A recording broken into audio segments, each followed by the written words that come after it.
Well, hey, Deb. Hi, Tam. How are you doing today? I'm all right. Do you see who's back here? I know. I pulled Cathy from the nursing station. Hospice. She's one of our RNs. She is. Yes. Hello, Cathy. Hi, Cathy. Welcome to the car. We're so glad you could join us because you're the perfect person to talk about, you know what, making plans. I'm healthy. Why do I need to make a plan? Yeah. Well, you know, we are all often healthy and we don't really think about it, but you know what, things can change.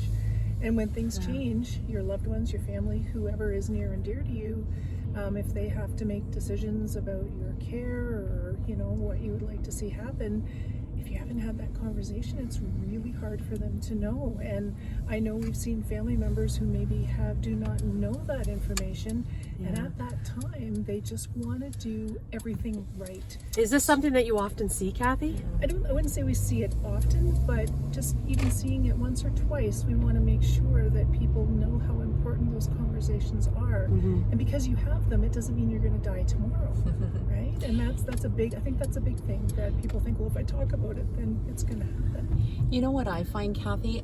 When I walk around Tompkins House or any hospice, you see families that are sitting around the table, they're looking at photo albums and they're really enjoying every moment that they're there with their loved one.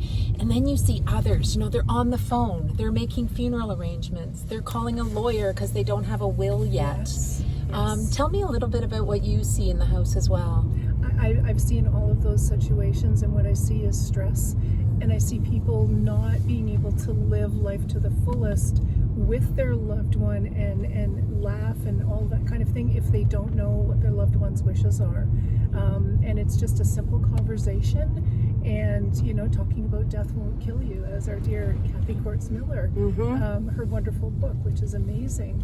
But it doesn't, and it allows everybody to have peace of mind and to be able to carry out those wishes of their loved one. For sure. So how do we start that conversation?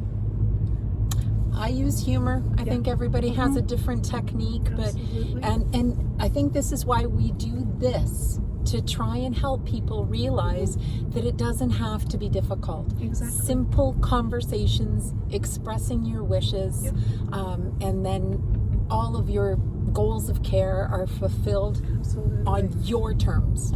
I think that's important. And another important piece is that this type of conversation is an ongoing conversation. Absolutely. It's not something that you're just going to have once, but it's something that may change as your illness changes or as your circumstances, change. You just have to change the conversation with that. Yeah, absolutely. So join in on the dialogue. Anytime, call Hospice Huronia at 705-549-1034. And something to note also is not just 9 to 5, Monday to Friday. Absolutely. Kathy and the nursing team are there 24/7. So there is always somebody available when you make that call, even if it's at 2 a.m. in the morning. But if they don't answer, it's because they're taking care of people and they'll call you back. Yeah, leave a message. And the other thing too, no question is silly, and if you're not sure, please don't hesitate to give us a call. Thanks, Kathy, for joining us today. My pleasure. Thank you for inviting me. Okay, bye. Bye.